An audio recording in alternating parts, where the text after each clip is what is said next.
Do you always study vigorously for at least 1 hour a day? Do you learn grammar points like second nature? Do you remember every kanji after having read or written it once? Did you think about buying a second mobile phone to review your vocabulary on Anki and memorize simultaneously? Do you always study with your smarty pants glasses on? No? If you have answered any of the above questions with no, it might be time for you to start learning Japanese with games. I mean, who learned English in school and not with Jane Austen novels and Netflix? My personal problem was for a long time that I wasn't consistent with my studying. I didn't stick to my goals for longer than a month or two, and for every learning process, especially language learning, consistency is key. But studying can be exhausting. But on the other hand, games are fun, and you probably play for an hour a day anyway, so why not play them in Japanese? This has something to do with the difference between explicit and implicit learning. Explicit learning describes the process of actively engaging with grammar points and vocabulary and studying them consciously. Implicit learning, on the other hand, can be described as a learning on the go, while another activity is actually the main focus of this process. You study without actively learning, without actively cramming grammar and vocabulary. And the very neat thing about implicit learning that it was found out to be even more fruitful the more complex the grammar gets. So what does this mean? That means you rehearse your vocabulary and grammar without using Anki, but rather naturally and automatically. So you don't need to buy a second phone, only a console or VPN, and then you repeatedly see the grammar and the vocabulary in a natural context, embedded in a story.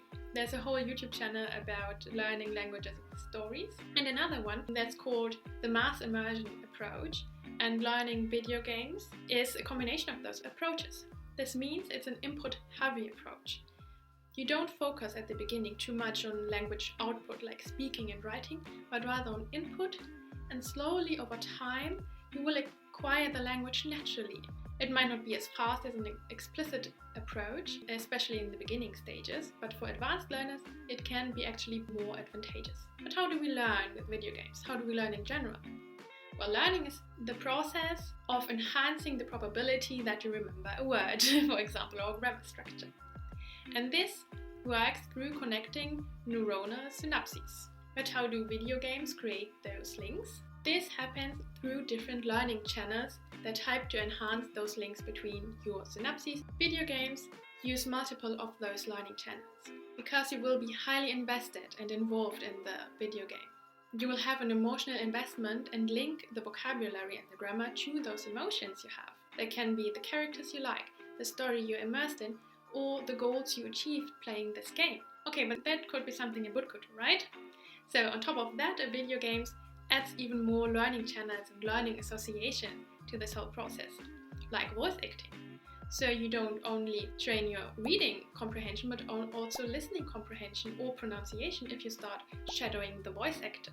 Then games, similar like movies, are the visual cues. So you don't only read what's happening, you also see what happens and can acquire the language a bit like a baby just by perceiving the world around you. Or sound effects, also a very important instrument in video games.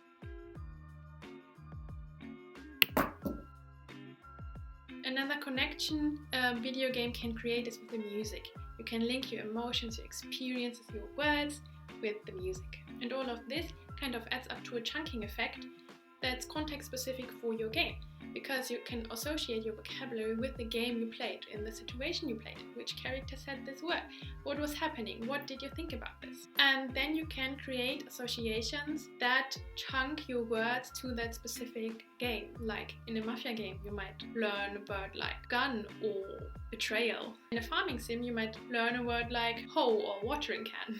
And now otome games add even more powerful links to this. And those connections are love and sex. You know, some language learning YouTubers recommend you getting a boyfriend or girlfriend in your target language. And that's basically what otome games do, don't they?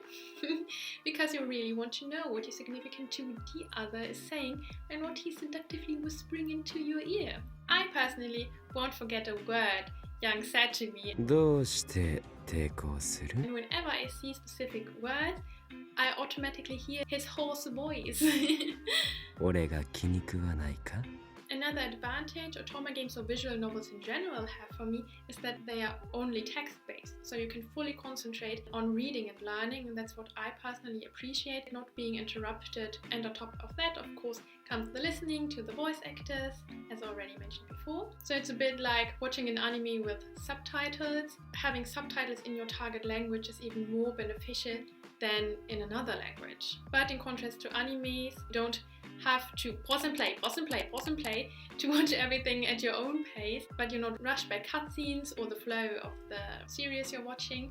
You can engage with the content at your own speed, and you can stare at a sentence for a minute if you want and no one rushes you. But this of course works also with other genres, like for example a really good beginner game could be Animal Crossing, because apart from the starting sequences with many complicated vocabulary like blown or house building, the talk of the villagers is fairly easy to understand. You just need to switch your language setting to Japanese, and then you can play all Nintendo games in Japanese.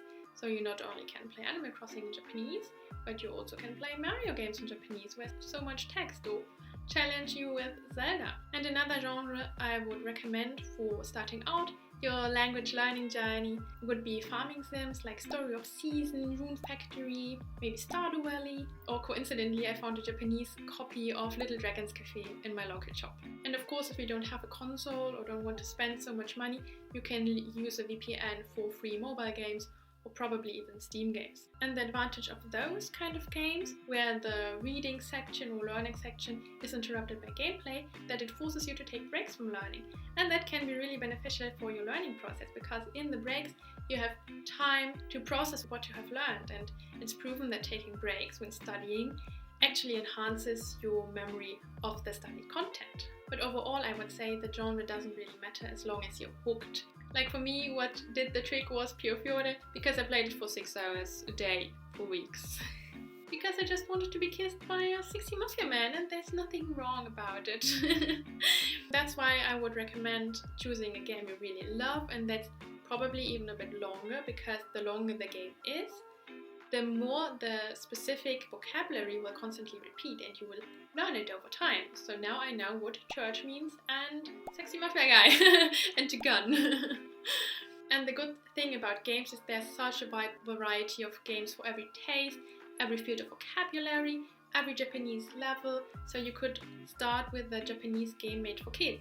It might be a bit boring, but if that's on your level and you're able to enjoy it because you're still learning something, why not? Or you could go for a slice of life, school setting, otome game, visual novel. But in the end, I would say it doesn't totally substitute classical learning of grammar, especially in the beginner stages. So go finish your Genki books first, but it definitely helps staying consistent. It helps holding your level and improve in the long term, bit by bit, without even noticing. So you hold your motivation, and what's even more important, you hold having fun in your language learning. And the further you come with your language learning, the more you can focus on implicit learning with games rather than explicit learning. So when learning with games, you can learn longer, are more engaged, you're having fun, and so you can enjoy more input, more words, more grammar, more practice, more learning overall. So that means more Japanese and more success and progress in your language learning journey. So if you haven't already, go choose a game, buy it, and start learning Japanese with games now.